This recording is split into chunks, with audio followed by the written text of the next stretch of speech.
الحمد لله وكفى والصلاة والسلام على سيد الأنبياء والمرسلين أما بعد فأعوذ بالله من الشيطان الرجيم بسم الله الرحمن الرحيم لا يحب الله الجهر بالسوء من القول إلا من ظلم صدق الله العظيم وصدق رسوله النبي الكريم بارہ نمبر 6 چھٹا سپارہ اللہ رب العزت نے اس پارے کی ابتدا سے ظلم ختم کرنے کے لیے ایک قانون کو اشارہ فرمایا ہے کہ لا يحب اللہ الجہر بالسوء من القول الا من ظلم، کہ کسی شخص کے لیے یہ بات اللہ رب العزت کے ناپسندیدہ بات ہے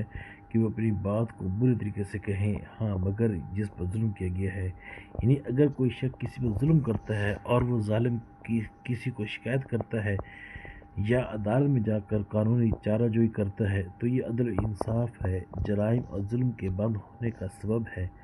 مظلوم کا آواز اٹھانا اور کسی کو شکایت کرنا یہ غیبت میں شامل نہیں ہوتا، لیکن اگر مظلوم صبر کرے اور معاف کر دے تو اللہ تعالیٰ فرماتے کہ آخر میں اس کو بہت بڑا اجر ملے گا۔ اسی طرح آگے اللہ تعالیٰ نے 2 آیت کریمہ کے اندر یہودیوں کے دعوے کی تردید فرمائی ہے۔ پہلی آیت جو ہے وما قتلوہ وما صلبوہ ولکن شبہ لہم، یہاں سے عیسیٰ علیہ السلام کے واقعے کے متعلق یہودیوں کا جو عقیدہ تھا کہ ان کو قتل کر دیا گیا ہے یا ان کو سولی چڑھا دی گئی ہے، اللہ فرماتے ہیں کہ نہ تو ان کو قتل کیا گیا، یعنی ان سے مراد حضرت عیسیٰ علیہ السلام ہے کہ سیدنا عیسیٰ علیہ السلام کو نہ تو قتل کیے گئے اور نہ ہی ان کو سولی پر چڑھایا گیا، بلکہ ان کو متشابہ اللہ تعالیٰ نے کر دے، شبہ اللہ تعالیٰ نے شبہ میں ڈال دیا۔ اور دوسری آیت کریمہ یہ 158 نمبر آیت کریمہ جو ہے، اللہ تعالیٰ چاہتا بر رفعہ اللہ الیہ وکان اللہ عزیزا حکیمہ، کہ اللہ رب العزت نے اپنے فضل سے ان کو آسمان پر باحفاظت اٹھا لیا ہے، اور اللہ تعالیٰ تو اپنے کام کے اندر اپنے بہت غالب ہے، حکمت والا ہے۔ سامعین کرام، بات یہ ہے کہ یہودیوں کا یہ دعویٰ تھا کہ سیدنا عیسیٰ علیہ السلام کو قتل کر دیا گیا ہے، تو اللہ تعالیٰ نے آیت نمبر 157 کے اندر یہودیوں کے اس دعوے کی تردید فرمائی کہ یہودیوں نے نہ تو سیدنا عیسیٰ علیہ السلام کو قتل کیا ہے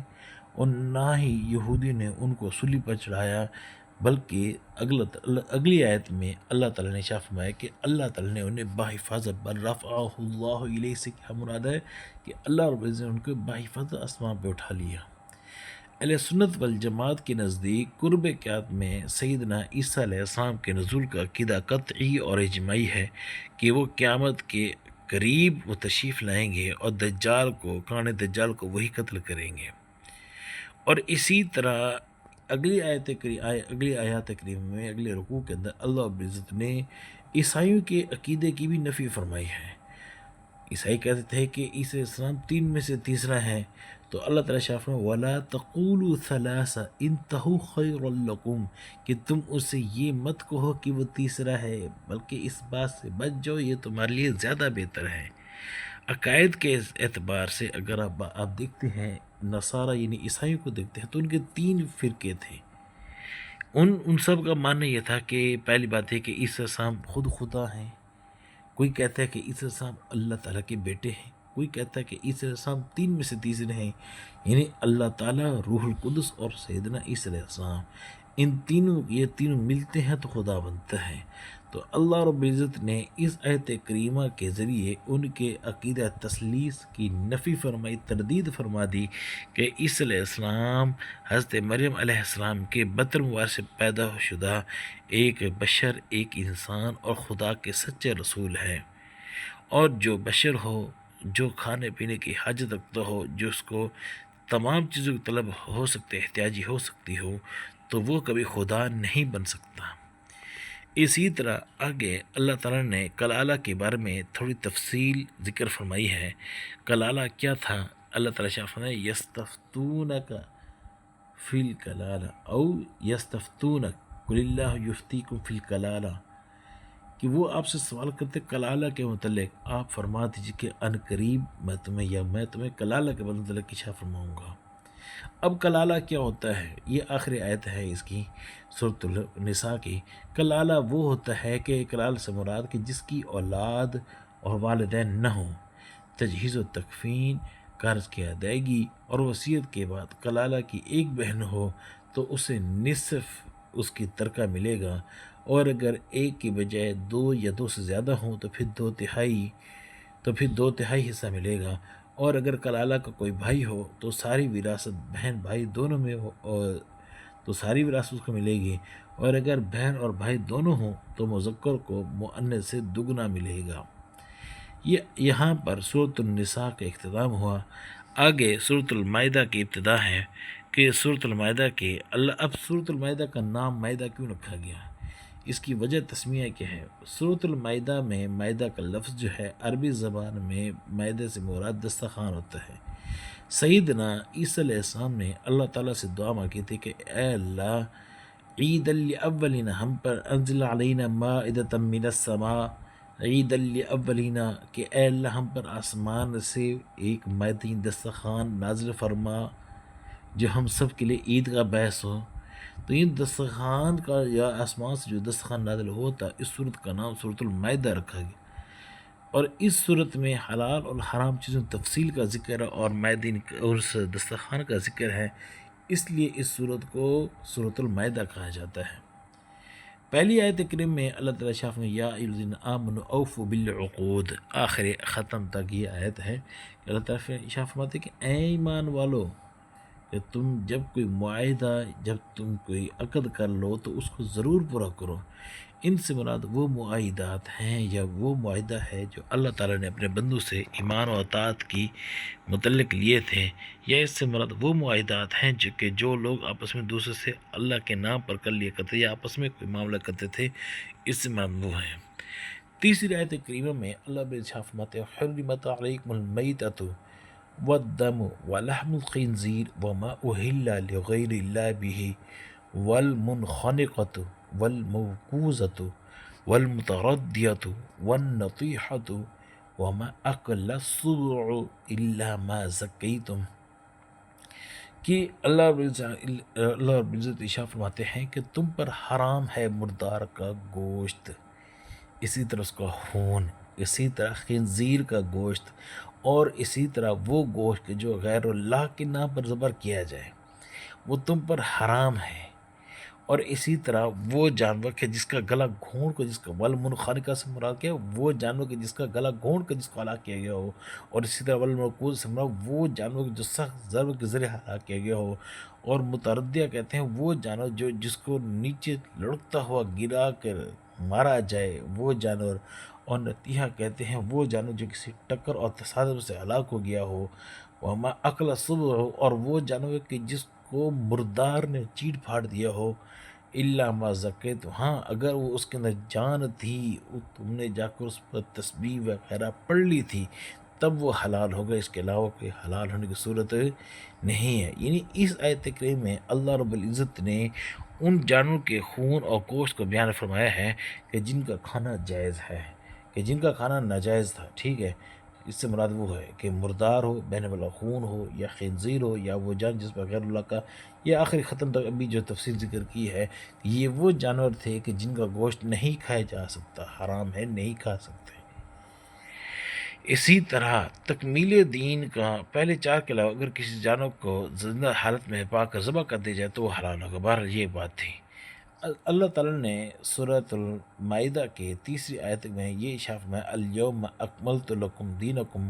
واتممت علیکم نعمتی ورضیت لکم الاسلام دینا، کہ یہ قرآن مجید، اب اس کے متعلق کیا ہے، اس آیت کا ترجمہ یہ ہے تکریمہ کا کہ آج کے دن میں نے تم پر تمہارے دین کو مکمل کر دیا ہے اور تم پر اپنی نعمت اسلام پوری کر دی ہے، اور تمہارے لیے دین جو پسندیدہ دین ہے وہ اسلام ہی کو میں نے منتخب کیا ہے۔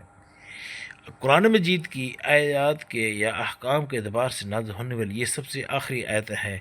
اللہ رب العزت نے یوم عرفہ میدان عرفات میں یہ بات کا اعلان فرمایا کہ میں اپنے نبی حضرت محمد مصطفیٰ صلی اللہ تعالیٰ علیہ وسلم پر دین کو کامل فرما دیا ہے، اور دین کے مکمل ہونے کا معنی یہ ہے کہ اللہ تعالیٰ نے کچھ مسائل قرآن مجید میں بیان فرمائے، کچھ احادیث مبارکہ میں، اور کچھ مسائل کے لیے قرآن و حدیث میں اصول ارشاد فرما دیے کہ جن کی روشنی یا ان اصول کو سامنے رکھ کر باقی مندہ مسائل کو نکالا جا سکتا ہے۔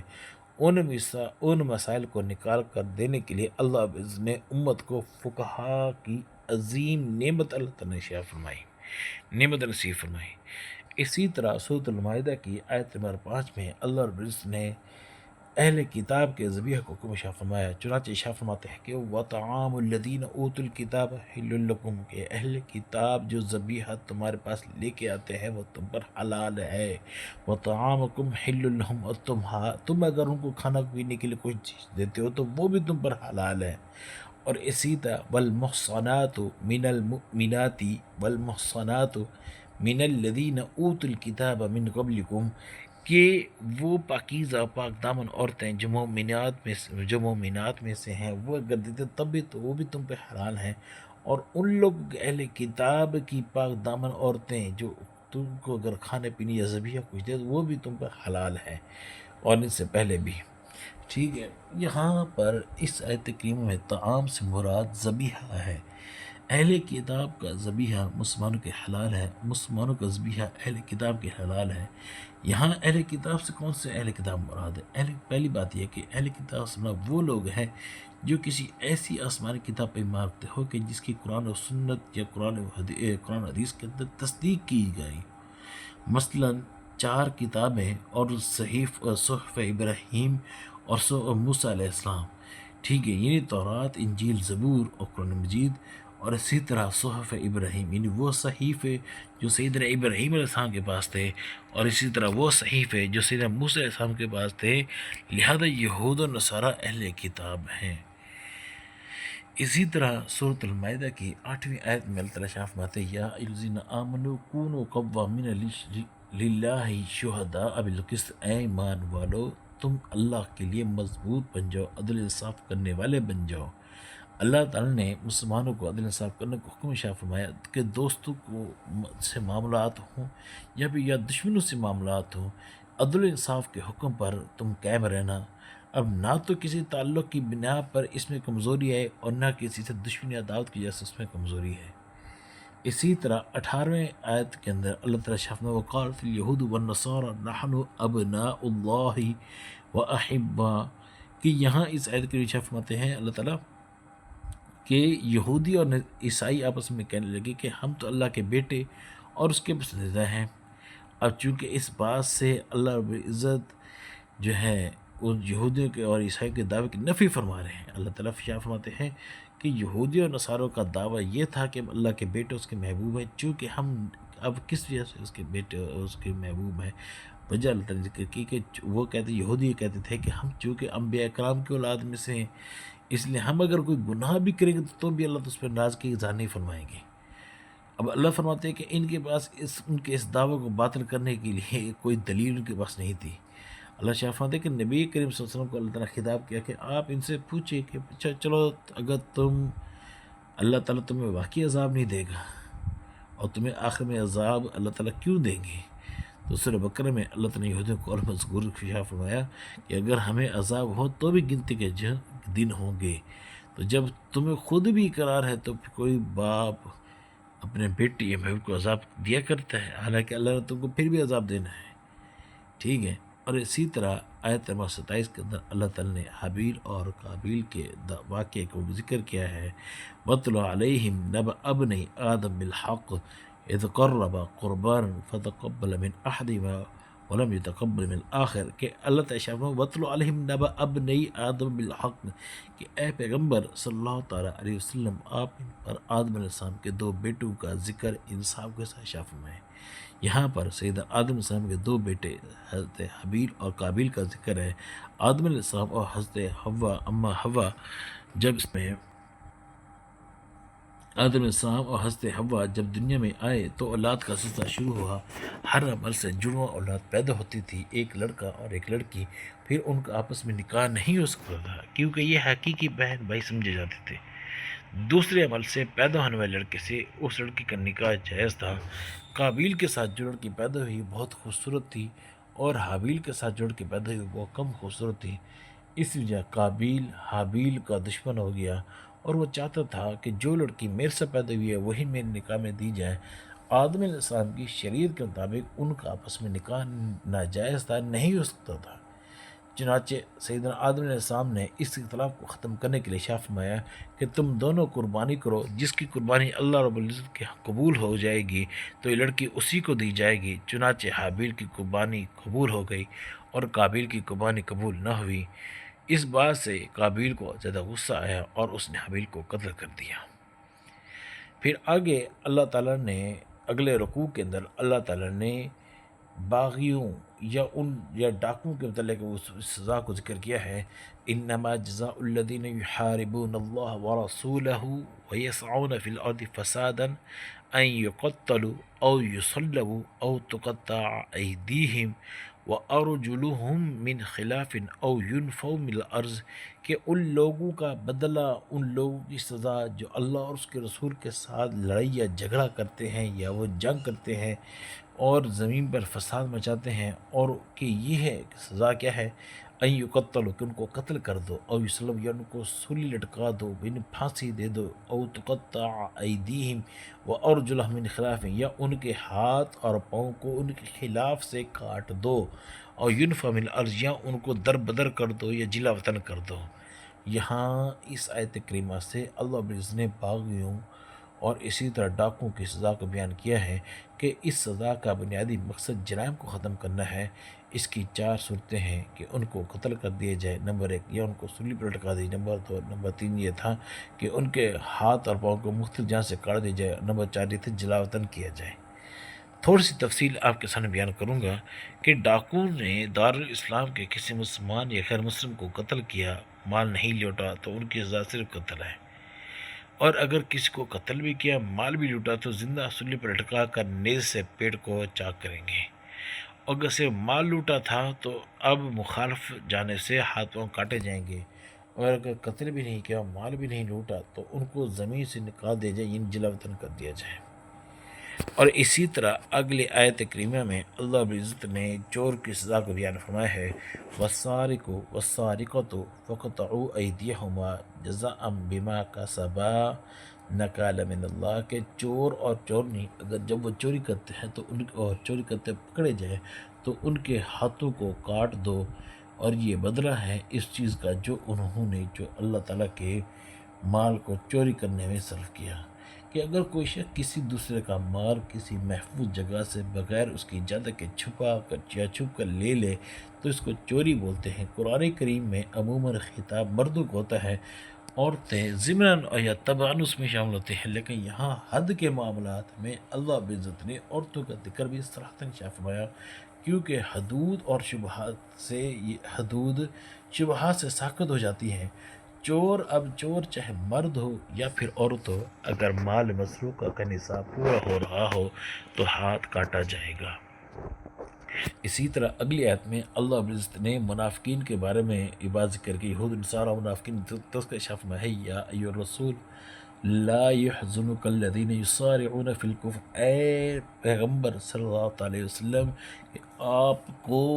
ان لوگوں کی باتیں تکلیف میں مت ڈالنے کے جو کفر میں جلدی جانے والے ہیں۔ یعنی یہاں اس سے مراد وہ مذکورہ 3 فرقے ہیں کہ ان کی عادت یہ ہے کہ یہ لوگ اللہ تعالیٰ کے احکامات اور ہدایت کے مقابلے میں اپنی خواہشات اور اپنی کج روی کی آراء اور خیالات کو مقدم رکھتے ہیں، اللہ تعالیٰ کے احکامات میں تعویل کر کے اپنی خواہشات کے مطابق بنانے کی فکر میں لگے رہتے ہیں۔ یہاں ان لوگوں کی دنیا اور آخر میں رسوائی اور انجام بد کا ذکر ہے۔ اور اسی طرح اللہ رب العزت نے آیت نمبر 51 کے اندر اللہ تعالیٰ نے یہود و نصارہ سے دلی دوستی اور دشمنوں کی ممانعت ذکر فرمائی ہے، چنانچہ اللہ تعالیٰ شاہ فرماتے ہیں، یا الذین آمنوا لا تتخذوا اليہود